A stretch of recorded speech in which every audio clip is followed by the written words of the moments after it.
Chapter 13 is about the central nervous system. That consists of two things, the brain and the spinal cord. What we'll do is start kind of at the top of the brain, work our way down, and then we'll start to look at some of the spinal cord and then pick up with the cerebellum, the part of the brain that has to do with balance and coordination. So if we're looking at some of the major features and parts of the cerebrum, one of the things that stands out right away is this large fissure that goes right in between, dividing the left and right hemisphere. The left hemisphere controls the right side of the body. The right hemisphere controls the left side of the body. If you look inside, you'll also see the corpus callosum. That's where the hemispheres, this fissure stops, and the corpus callosum, that's where the two hemispheres are connected. And so that's going to pass information between the right and left hemispheres. The cerebrum is the part of the brain that's the highest in location as well as function. That means anatomically it's superior, but also its functions are going to be more rational, abstract, those kinds of things.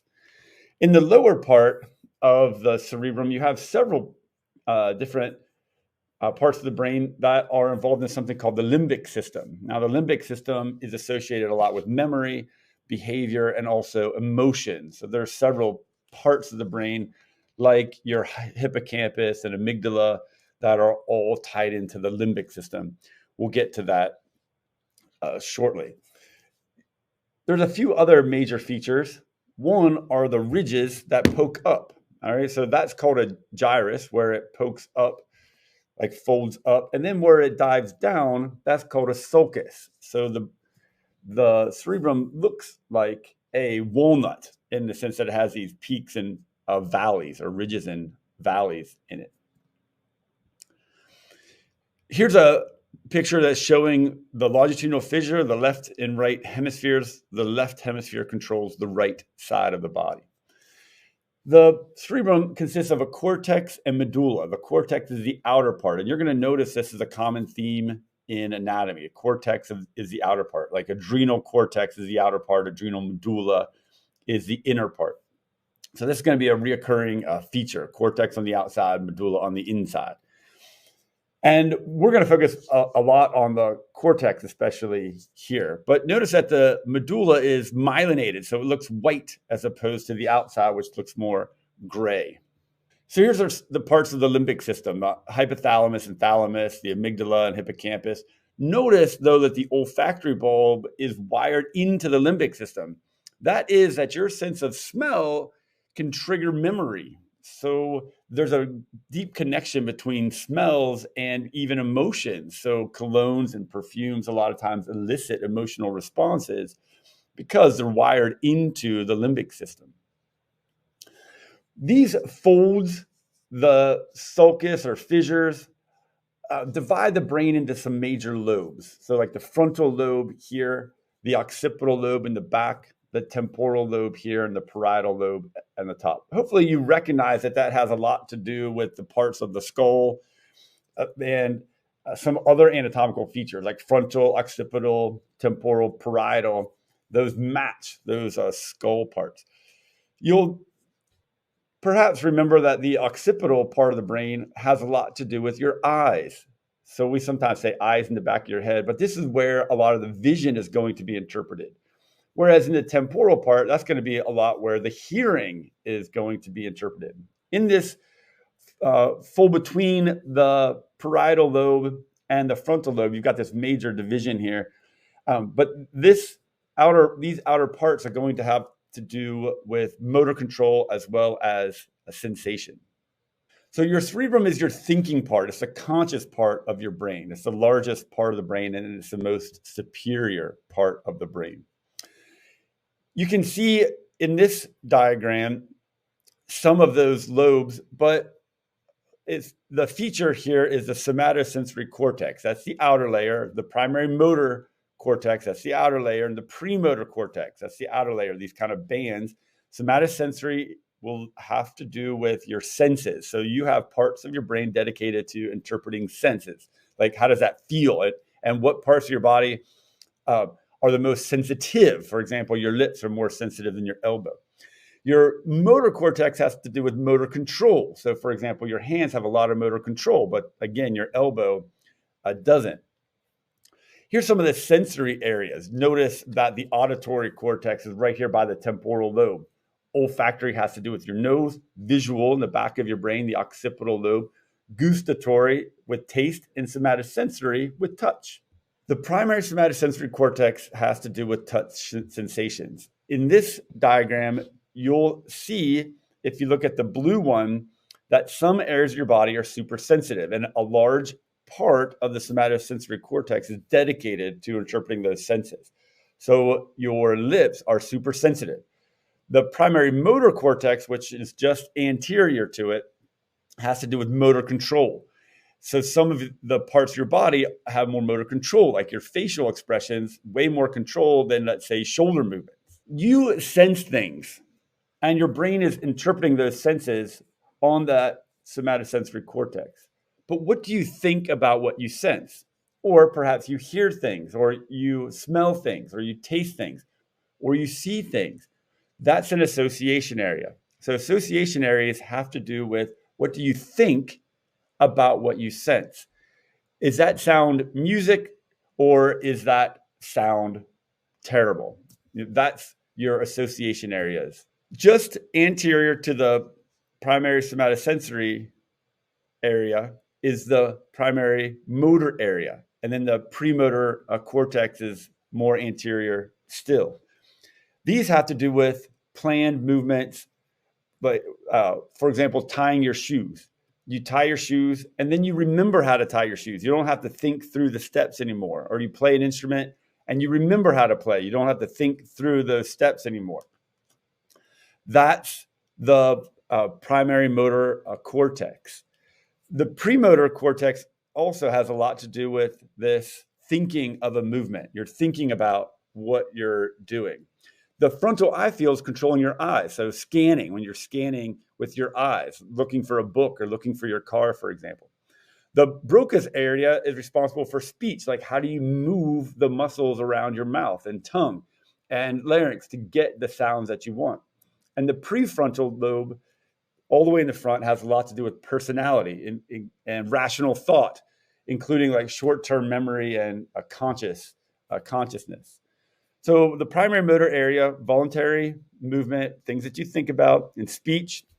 The premotor association area, this is going to be learned motor skills and planned movements like tying your shoes and playing an instrument. And then remember, you're going to have association areas. Like, what do you think about what you see? What do you think about what you hear? So the somatosensory area has to do with like touch and pressure and temperature. The visual area has to do with colors and shapes. But what do you think about it? Like, does that touch feel pleasant or painful? The visual, I recognize the color and shape, but do I recognize the object? Or what do I think about that object? The frontal eye field, I'm scanning. Or is that noise or music? What odors? Do I appreciate those odors, or are they terrible? What do I think about what I'm sensing? The Wernicke and Broca's area are both responsible for speech. And they're going to deal a lot with forming words and making sure that those sounds are coming out appropriately. The prefrontal cortex has a lot to do with reason and plan and even abstract thought. For example, thinking about yourself, or planning ahead for the future, how you're going to budget your money, things like that. That's your prefrontal cortex. The hippocampus, much lower in the brain, has a lot to do with memory. So the hippocampus and amygdala and other parts of the limbic system have a lot to do with long-term memory, so especially the hippocampus and the amygdala. You'll notice again that the olfactory bulb is wired into this limbic system. So the smell is related to memory. And these same structures that are responsible for memory are also responsible for emotional responses. So sometimes when we feel like we have a gut reaction, that's this part of the brain specifically. Your thalamus acts like a relay station. So this is part of the diencephalon where the thalamus is going to take information that's coming up from the brainstem and direct it to the right areas of the brain. Below that is the hypothalamus. Now, the hypothalamus has a lot of roles, like controlling your autonomic nervous system, that's automatic functions. It also controls and regulates a lot of homeostasis, heart rate, breathing rate, body temperature. That's the control center when we looked at homeostasis at the beginning of the semester. And then it controls the endocrine glands through the pituitary. It controls the pituitary, which is in fact the master gland. So the hypothalamus controls a lot of different things. As we continue lower, more inferior, we get to the midbrain. The midbrain is why we always have to look when we hear a siren or we see the flashing lights or our cell phone goes off. We just react to those sights and sounds. Below that still is the pons, and the main thing the pons is the origin of the cranial nerve. So all the cranial nerves radiate out of the pons, but basically it's connecting the cerebellum with the brainstem. The medulla oblongata also controls a lot of things automatically. Things like sleep and wakefulness, things like the force and rate of your heart beat, blood pressure, breathing, and it's the home of the reticular activating system. So that's how you tune things in and you tune things out. So when you're aware of things, that's your reticular activating system. To the posterior part of the brainstem is the cerebellum. The cerebellum has to do with balance and coordination. So it's going to compare information. For example, if you take your hands and just touch your two fingers above your head like this, and then you do it a second time, the chances are you missed it the first time, you probably connected the second time. That's the job of your cerebellum, comparing information and adjusting. So when you're watching a yoga instructor and trying to match the pose, that's the cerebellum. It also gets a lot of sensory feedback as well as balance and coordination. So here's again some of those major parts of the brain that we've been observing. Now let's move down into the spinal cord. So we're leaving the cerebrum, the corpus callosum, the brainstem with its three parts, midbrain, pons, medulla, and the cerebellum. And we're moving down into the spinal cord. The spinal cord has some protective layers around it. So there's bone, the vertebrae, just like your brain is covered with bone, and it has some cerebral spinal fluid, and then it has some tough membrane that surrounds it. So pia mater, arachnoid mater, dura mater, those all surround and protect the spinal cord. The spinal column has several major areas. It has the cervical area, that's A, thoracic is B, lumbar is C, sacral is 5. You'll recognize this, of course, from identifying parts of the spine with the bones. The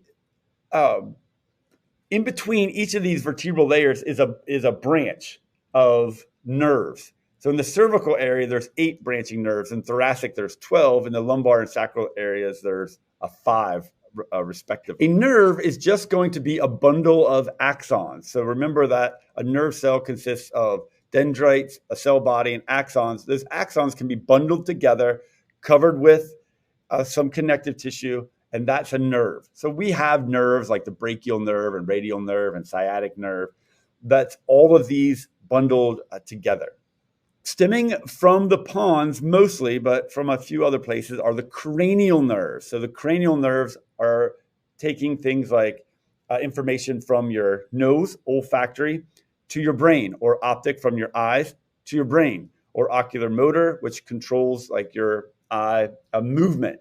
Your trochlear nerve also controls eye movement, whereas the trigeminal nerve has to do with touch and chewing. The abducens with eye movement, the facial nerve with expression and salivation and taste. The vestibular cochlear nerve has to do with hearing and balance. The glossopharyngeal nerve, swallowing and taste. The vagus nerve with visceral organs, the accessory nerve with neck muscles, and the hypoglossal nerve with the throat and the tongue. So you can see that some of these nerves are sensory, where they're just picking up senses like smell and vision. Others are motor, they just have to do with eye movement. And some are mixed, they do with a little bit of both. some muscle control, as well as some sensory function.